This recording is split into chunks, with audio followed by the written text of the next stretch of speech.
नमस्कार, मैं हूं अंजलि मिश्रा और आप देख रहे हैं ओनली माई हेल्थ, जहां हम लाते हैं आपकी सेहत से जुड़ी हर जरूरी, भरोसेमंद और डॉक्टर्स द्वारा वेरीफाइड जानकारी। जब भी आईवीएफ की बात होती है तो ज्यादातर लोगों का ध्यान सिर्फ महिलाओं पर जाता है, लेकिन क्या आप जानते हैं कि हर इनफर्टिलिटी केस में लगभग आधी भूमिका पुरुषों की भी हो सकती है। यानी आईवीएफ सिर्फ महिलाओं का ट्रीटमेंट नहीं बल्कि कपल्स की शेयर्ड जर्नी होती है। फिर भी कई पुरुषों के मन में सवाल होता है, आईवीएफ में आखिर पुरुषों को क्या करना पड़ता है? क्या प्रोसेस पेनफुल होता है? क्या लो स्पर्म काउंट होने पर भी फादर बना जा सकता है? और ट्रीटमेंट से पहले पुरुषों को किन बातों का ध्यान रखना चाहिए? नोवा आईवीएफ फर्टिलिटी कल्याण मुंबई की फर्टिलिटी स्पेशलिस्ट डॉक्टर शिखा मलिक के मुताबिक पुरुषों के लिए आईवीएफ प्रोसेस महिलाओं के मुकाबले काफी आसान और लेस कॉम्प्लिकेटेड होता है। आज के सेहत की बात के इस एपिसोड में समझेंगे कि आईवीएफ में पुरुषों की पूरी भूमिका और जानेंगे वो जरूरी फैक्ट्स जो हर कपल्स को जरूर पता होना चाहिए। सबसे पहले समझते हैं कि आईवीएफ प्रोसेस में पुरुषों की भूमिका आखिर क्या होती है। डॉक्टर शिखा मलिक बताती हैं कि मेल इनफर्टिलिटी में भी आईवीएफ फेलियर या कंसेप्शन डिले की बड़ी वजह हो सकती है। ऐसे में डॉक्टर्स का पहला फोकस होता है स्पर्म हेल्थ को समझना, ताकि फर्टिलाइजेशन के लिए सबसे हेल्दी स्पर्म चुना जा सके।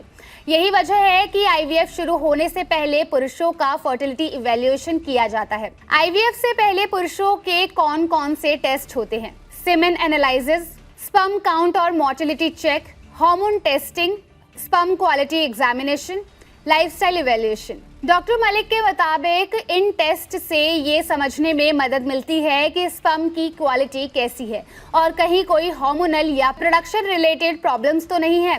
इसके साथ ही पुरुषों की लाइफस्टाइल हैबिट्स भी इवैल्यूएट की जाती है, जैसे smoking, alcohol consumption, stress, sleep pattern और फिजिकल एक्टिविटी, क्योंकि एक्सपर्ट्स मानते हैं कि इन छोटी दिखने वाली आदतों का असर सीधे स्पर्म हेल्थ पर पड़ सकता है। अब सवाल ये है कि आईवीएफ साइकिल के दौरान पुरुषों को क्या करना होता है। डॉक्टर मलिक बताती हैं कि महिलाओं के एग रिट्रीवल वाले दिन पुरुषों को सीमेन सैंपल देना होता है। इसके बाद लैब में उस सैंपल को प्रोसेस किया जाता है ताकि सबसे एक्टिव और हेल्दी स्पर्म को चुना जा सके। अच्छी बात यह है कि ये प्रोसेस आसान होता है और इसमें किसी सर्जरी की जरूरत नहीं पड़ती।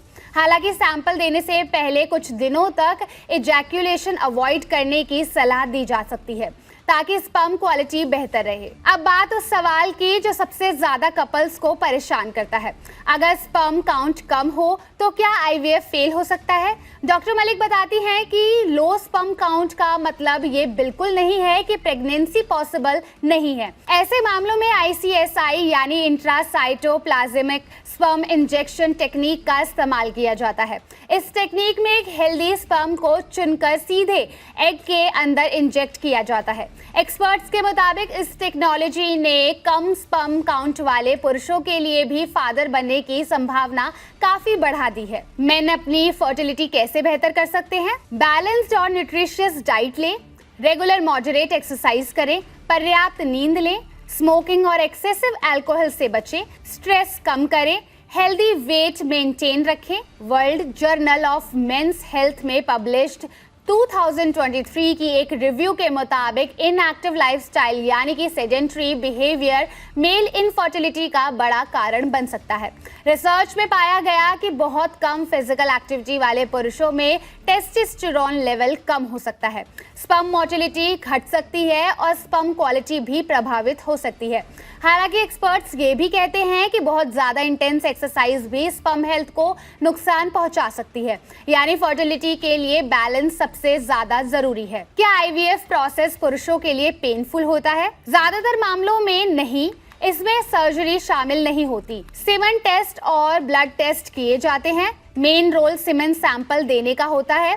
प्रोसेस महिलाओं की तुलना में आसान माना जाता है। तो कुल मिलाकर आईवीएफ सिर्फ महिलाओं की जिम्मेदारी नहीं है, मेल फर्टिलिटी भी ट्रीटमेंट सक्सेस का बेहद अहम हिस्सा होती है। अच्छी बात यह है कि आज मॉडर्न फर्टिलिटी टेक्निक्स की मदद से लो स्पर्म काउंट जैसे चैलेंजेस के बावजूद भी कई कपल्स पेरेंटहुड का सपना पूरा कर पा रहे हैं। इसलिए शेम या फिर हेजिटेशन की वजह से फर्टिलिटी टेस्टिंग टालने की बजाय समय रहते एक्सपर्ट की सलाह लेना ज्यादा जरूरी है। आज की सेहत की बात के इस एपिसोड में बस इतना ही। मैं हूं अंजलि मिश्रा और आप देख रहे थे ओनली माई हेल्थ। अगर आपको ये वीडियो इन्फॉर्मेटिव लगी हो तो लाइक और शेयर जरूर करिए। साथ ही ऐसे और हेल्थ अपडेट्स के लिए जुड़े रहिए ओनली माई हेल्थ के साथ।